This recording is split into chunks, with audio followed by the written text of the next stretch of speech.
नमस्कार, मैं हूं सुजीत कुमार और आप देख रहे हैं राष्ट्र की आवाज ऑनलाइन हिंदी न्यूज। खबर लखीसराय जिले से है। बिहार राज्य महिला आयोग के सदस्य चुने जाने पर पिंकी कुशवाहा को लखीसराय जिले के चानन प्रखंड में आगमन को लेकर लोगों ने सम्मान समारोह का आयोजन किया।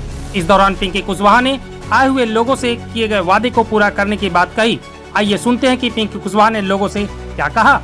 बैठे हमारे सभी अभिभावकगण, छोटों को मेरा स्नेह है, बड़ों को मेरा प्रणाम है।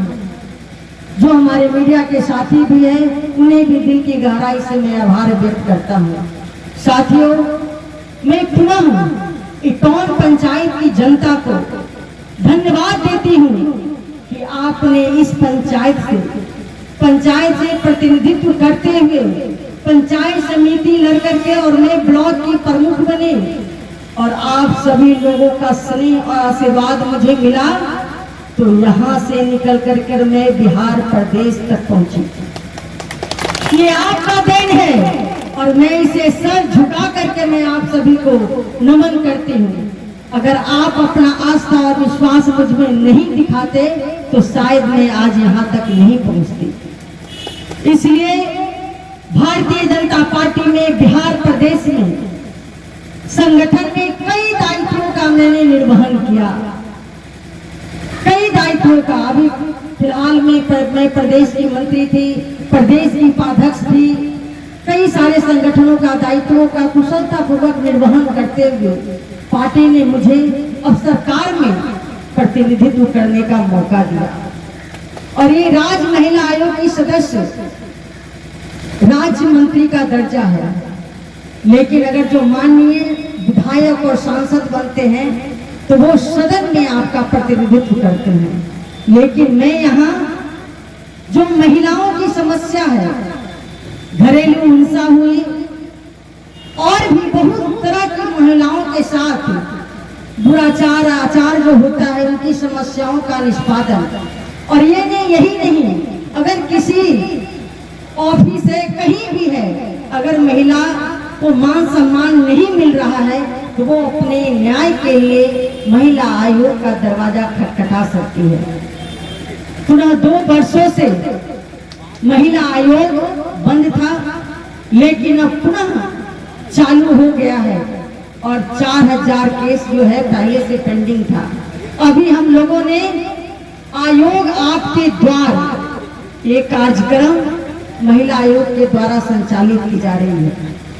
प्रत्येक जिले में बहुत सारे केस हैं, तो उसके सुविधा के अनुसार हम लोग उसी जिले में जाकर के डीएम और एसपी के साथ और सभी तमाम पदाधिकारी, संबंधित पदाधिकारी के साथ अपना जो है वो कोर्ट लगा करके उनके समस्याओं का निष्पादन कर रहे हैं। और मुझे खुशी है कि हमारे लखीसराय जिले में हमारी महिलाओं की आवेदन की संख्या कम है, इसलिए हमारे लिए बड़ा ही सौभाग्य की बात है। और साथियों, हमारा चानन प्रखंड जो एक तरफ नदी है और एक तरफ पहाड़ और प्राकृतिक छटा से ओत-प्रोत है। कहते थे कि हमारा चानन प्रखंड काफी पिछड़ा हुआ क्षेत्र है, लेकिन अब बहुत पिछड़ा नहीं, लेकिन कुछ विकसित हुआ है और भी इसे विकसित करने की आवश्यकता है। हमारे चानन प्रखंड, हमारे इस विधानसभा के क्षेत्र के जनता काफी भावुक है। जो भी आता है अपनी भरपूर समर्थन दे करके उन्हें हाउस भेजते हैं, उन्हें सदन भेजते हैं, लेकिन फिर लोग उनके कसौटी पे खरा नहीं उतरते हैं। मैं चाहूंगी कि हमारे इस क्षेत्र की जनता को अगर थोड़ा भी स्नेह और प्यार अगर कोई देगा तो हमारे यहाँ की जनता सूद भर भर के आपको अपना स्नेह और आशीर्वाद देंगे। मैं पिंकी कुशवाहा आप सभी को ये विश्वास दिलाती हूँ कि मैं एक छोटे से पद पर बैठी, लेकिन मैं अपने इस क्षेत्र की जनता के लिए कर्तव्य और निष्ठा के साथ मैंने काम किया है। और आज मुझे इस बात की गर्व है कि पूरा दल एकत्रित होकर के एक माले में पिरो करके आज आप लोगों ने मेरा अभिनंदन और सम्मान किया है। ये मेरे लिए काफी गौरव की बात है।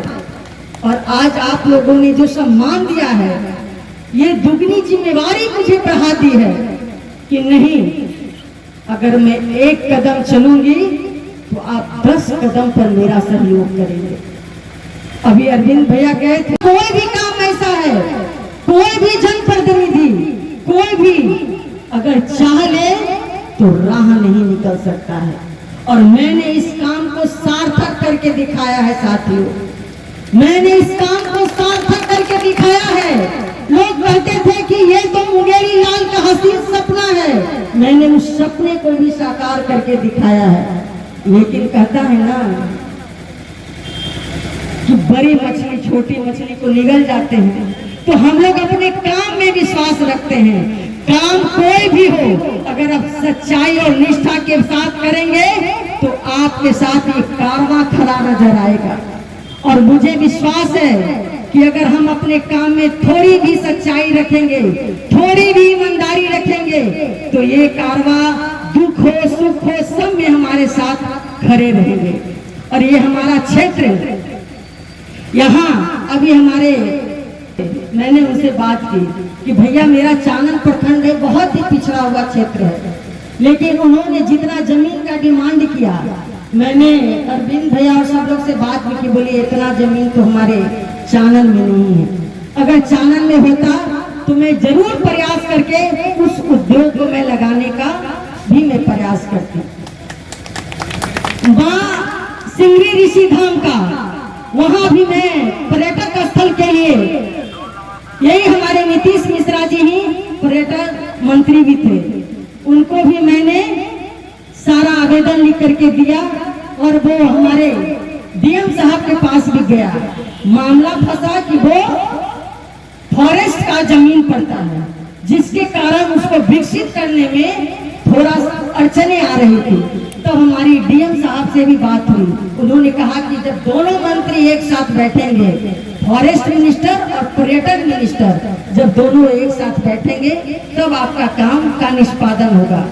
लेकिन उसमें भी काम आगे बढ़ा है। बाबा सिंगरी ऋषि की मर्जी होगी, हम लोगों का अथक प्रयास होगा और आप सभी लोगों का स्नेह और आशीर्वाद होगा तो मां जलप्पा का भी जीर्णोद्धार होगा और सिंगरी ऋषि धाम का भी जीर्णोद्धार होगा। साथियों, पहले भी हमारे चानन प्रखंड के दैनिक यात्री संघ के द्वारा लगता है महीनों धरना प्रदर्शन चला था, 8 महीना मैंने उस समय भी सार्थक प्रयास किया। लेकिन मैं क्या करूं, ना मैं कोई विधायक हूं, ना मैं कोई सांसद हूं, लेकिन फिर भी मैंने अपनी कोशिश को छोड़ा नहीं। मैंने उस समय भी पटना डीआरएम से मिली, उन्होंने वीडियो कॉलिंग के माध्यम से धरना पर बैठे सारे लोगों से उन्होंने बात किया कि मैडम आई हैं, इनका प्रयास है और आगे भी प्रयास करेंगे। और मैं फिर दिल्ली भी गई, वहां भी केंद्रीय रेल मंत्री से मिली, वहां भी माननीय मंत्री जी से, वहां भी जाकर के मैंने वीडियो कॉलिंग के माध्यम से सभी लोगों को दिखाया कि मैं यहाँ भी आकर के प्रयास कर रही हूँ। लेकिन कभी कभी होता है कि जितनी मेरी ताकत होगी उतना ही मैं काम कर पाऊंगी। इसलिए जितना आप मुझे ताकत देंगे, जितना आप हमें हौसला देंगे, उतने ही तेजी से मैं भी उड़ान भर के आपके कदमों के साथ कदम से कदम मिला करके चलूंगी। अभी कुछ ट्रेन का ठहराव के लिए हमारे साथियों ने कहा, उसके लिए भी मैं सार्थक प्रयास करूंगी। अब 4 महीने में चुनाव का बिगुल बजने वाला है, 2025 का चुनाव का आगाज होने वाला है और मैं चाहूंगी कि इस आगाज से पहले अगर इस समस्या का निष्पादन कर सकूं तो मेरे लिए भी काफी गौरव की बात होगी कि आप लोगों का ये डिमांड को मैं पूरा कर सकूं। अभी हॉस्पिटल भी चानन में नहीं था, उस समय भी मैं सार्थक प्रयास करके हॉस्पिटल यहाँ हुआ। लेकिन अभी कुछ साथियों ने बताया कि यहाँ पर डॉक्टर परमानेंट उनकी पोस्टिंग नहीं है। पहले भी परमानेंट नहीं है। बात की थी आपने, ये नहीं कहा था, लेकिन फिर बीच बीच में मैं किसी काम में व्यस्त हो जाती हूँ तो मैं काम से विषय से विश्रांतर हो जाता है। तो आज आप लोगों ने फिर पुनः डॉक्टर के लिए जो कहा है, मैं जाकर के स्वास्थ्य मंत्री से बात करके और जिला के सिविल सर्जन से बात करके मैं यहाँ परमानेंट डॉक्टर यहाँ बैठे, हमारे क्षेत्र की चानन की जनता के जो दुख दर्द है उसकी समस्याओं के साथ अन्याय न हो, इसके लिए मैं प्रयास करूंगी और निश्चित तौर पर अगर ईमानदारी पूर्वक प्रयास